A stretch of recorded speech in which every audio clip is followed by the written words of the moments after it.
My wardrobe. Is this on? Is this on? Yes. It is? I can't hear it. No. No, I mean, Dave, as many free throws as we shoot a day, I mean, we shoot a ton of free throws a day. They make 100 free throws a day. For us to shoot 68% is not very good. Particularly when we had a lot of guys that I think are pretty good shooters. Miss a bunch of shots. Free throws. But I kept telling you, I think we can make shots. I told you I think Nate can make shots. And obviously Aaron's made shots. And Gary's really worked at it. We're going to be a better perimeter shooting team than we've been in a while, I think. Bob, how do you get across to them and practice not to hand check like? Well, honestly, I thought we did a pretty good job in the first half. I don't, there was a couple. I mean, I thought that the block was a charge. I thought that was an obvious block. But they've got so much pressure on them to make sure that it is a block, And I mean, the last one, the guy fell into our guy. I mean, what are you supposed to do? Get out of the way when he's falling down on you? But there's just, I don't know. I think when you put that much emphasis on watching the guy guarding the ball, I think guys get away with travels because they're not watching their feet anymore. I think guys get away with palming the ball because they're not watching it anymore. I think this thing will eventually shake out to where, hopefully, that Around tournament time? well, hopefully, yeah, that they kind of watch both. But I mean, Bob, I'm telling you, we are on them like nobody's business about don't. And every time they put their hands on somebody that we notice, we're on them about it. Does it feel like a different kind of game than what you've coached the last? Well, you know what I said? I think it'll help beer sales tremendously. There'll be so much dead time. There'll be so much time to run to the fridge. You know what I mean? I mean, it's going to be that way for a while. And I think everybody recognizes it. I think the officials know it's going to happen. I think the supervisors, I think the guys in charge, they know it's going to take some time to try to do it. I wish, that we had the same kind of emphasis off the ball, because I don't think that we do. Now, we're supposed to, I think. But freedom of movement's freedom of movement. It just shouldn't pertain just to the ball. I know you want your team to pass the ball more first, but if the calls continue this way, do you want guys to look a little bit more penetrating, knowing that maybe they are going to get the line more or have more space? But you have to spread people first. You have to spread people first. You can't just take it and drive it in there. I think what and just in the scrimmage and in this game, it seems like they let more go, like people trying to block shots and do things than what they did before. And I think that's probably because what are you going to do? I mean, you can't just let them shoot left every time.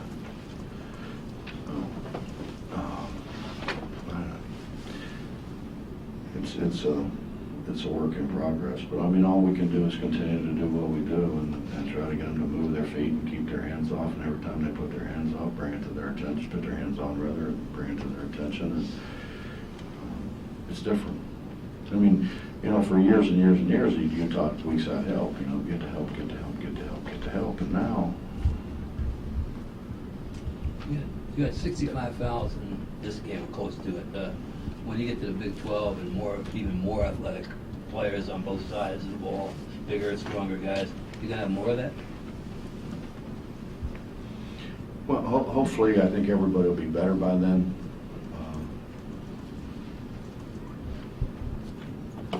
Bob, I don't know.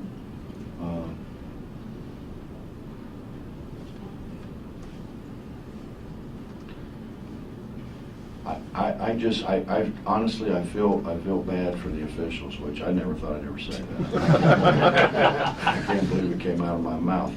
But, I mean, there's so much pressure on them to call handshakes. You know, and we talked to, you know, for how many years did they say we're gonna clean up post play? They never did, you know.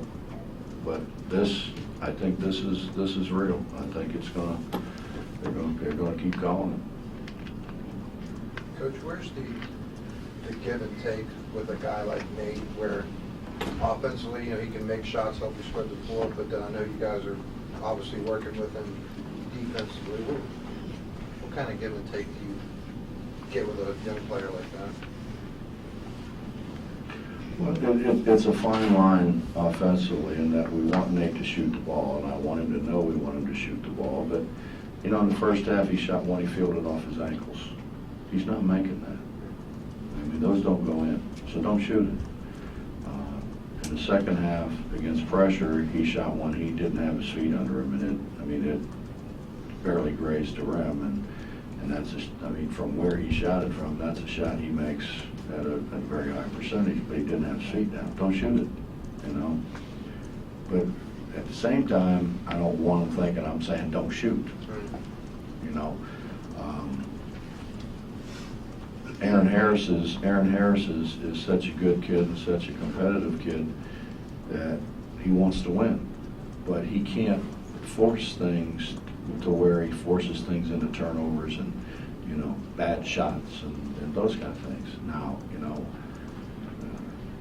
I think everybody realizes I'm not dumb enough to tell Aaron Harris don't shoot, but you know, it's a fine line between take good shots. You know, I think the game still comes down to take all shots you think you can make. If you don't think, you know, you can make it, or, you know, it's a shot that you're not going to make, don't shoot it. And don't get out of the realm of which you are. You know what I mean? You know, you never saw Ray Allen making spin moves and dribble between his legs and step backs. And, you know, he did what he did. He came off the screens. He was maybe the best catch and shoot guy. Maybe he and Reggie Miller in years. But they did what they did, and great at it. And I think that's what we're trying to do. You know, but it's a fine line, because sometimes then they think, well, he doesn't want me to do this. No, it's not that. It's not that at all. But when you get out of your comfort zone, you stand out in a negative way. You know, it's like, why didn't he make the extra pass? Why did he fake the pass and shoot it and not pass the ball? Well, he shouldn't have. You know what I mean? Because I think if we have one guy who can shoot, but we don't. When we get Terry back, that'll be another guy who can make shots. So that one more pass becomes, you know, you pass up a good shot to get a better shot. So did Nate do anything tonight that surprised you? I mean, he didn't just shoot the ball. Who, Aaron? No, Nate. Nate? No, I mean, he pretty much played the way he's been playing in practice. No. I think the biggest difference, Dave, is that he's gained 30 pounds. He's what? He's gained 30 pounds. You know, and when he broke his foot a year ago, he knew he had to get stronger, and you know, he couldn't really run and shoot and do stuff, so he started lifting then, and then he got into it a lot earlier, I think, than what a lot of guys do. And he's gained 30 pounds. He's going to be a big guy. He's going to be a big physical guy before it's all over with. What's the deal with Terry? I don't know. I mean, I can try to explain it to you, but then I'll be wrong, and then, you know, and then somebody will rip me and just teasing. Jeff Coyle probably would say, what the hell do you think he is, the doctor? We thought it was a stress fracture. Not we. I didn't. I don't know what it was. They thought maybe it may be a stress fracture, and In what? Where? his shin. Shin? I think yeah, below his knee, between his knee and his ankle somewhere. Shin splints or something.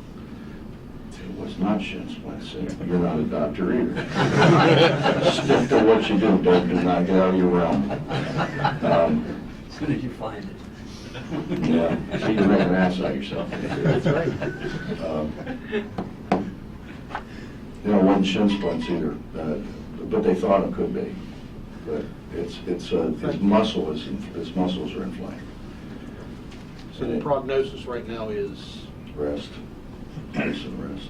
Mount St. Mary's is a if, maybe. I mean, and again, I'm not a doctor, but I did share a dressing room with Ernest Ainsley once. So I do believe I have some healing powers. But, I can't believe I have to write Ernest. I forget what it said. No, I think he'll be good for Friday. I think. Did you see anything from Remy tonight that would make you think he wouldn't play Friday, or? Well, I can't. I could have played him more, but he practiced yesterday for the first time, and I can't play a guy who hadn't practiced. It doesn't set well with me, and I know it wouldn't set well with everybody else that had practiced the whole time. You know, that's just, so now he's kind of sat there, and those other guys have played, so now we're back to square one, and if he deserves to play more minutes, he certainly will. But I think he'll be full go. Well, freshmen are supposed to be freshmen, but Adrian seems a little bold, and I don't say that badly. I mean, he walked out, hit one right out of the gate, and hit two pretty quickly, three-pointers. He didn't seem bashful or freshman-like at all. Is that fair to say?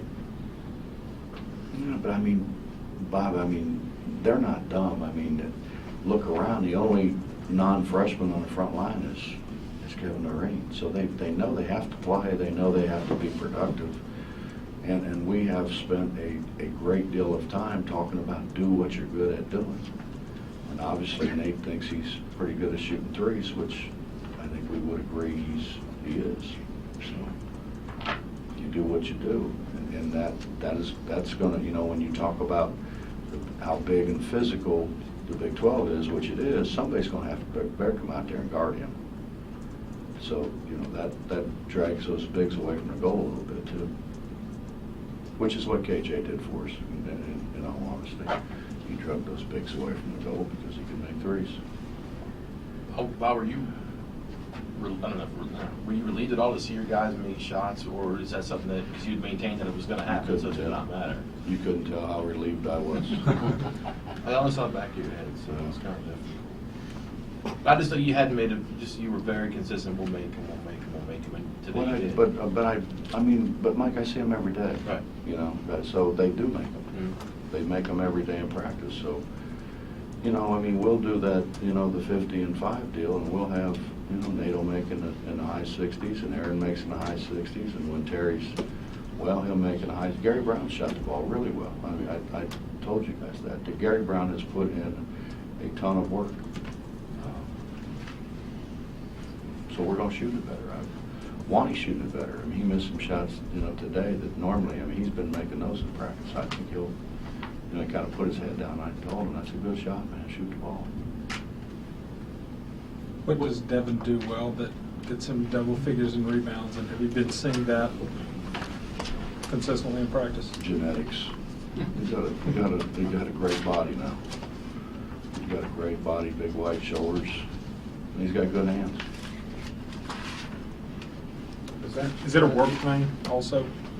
He's always done it. Devin, I've known Devin for, since he was a freshman at Withrow. He's always rebounded the ball.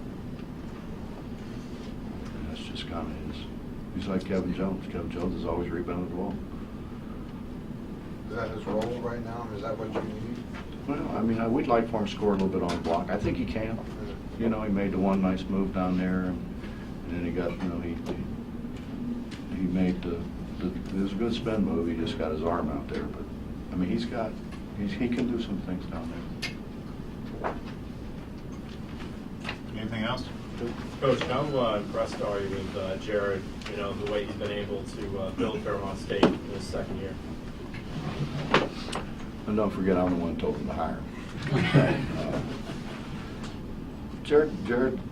Jared has been consumed with basketball since I've known him. And you know, Jared was smart enough to get involved in AAU and coaching AAU, where he get out and network and meet people and meet guys that are going to have players. And, I mean, he's worked at it, and I think it's certainly paid off for him. And some of those guys do that, and all they do is do that, you know, because they think then they're going to be great recruiters. But he's worked at learning basketball. You know, I think, in all honesty, you know, I think sometimes he helped with us in film and stuff. And, you know, when you do that, not so much here, but before, when you do that, I think that's great preparation, because you see everything. You know, you see everybody in the league, what everybody runs, you know what everybody runs, you know when they run it, why they run it. I think it's great preparation. Thanks, Coach.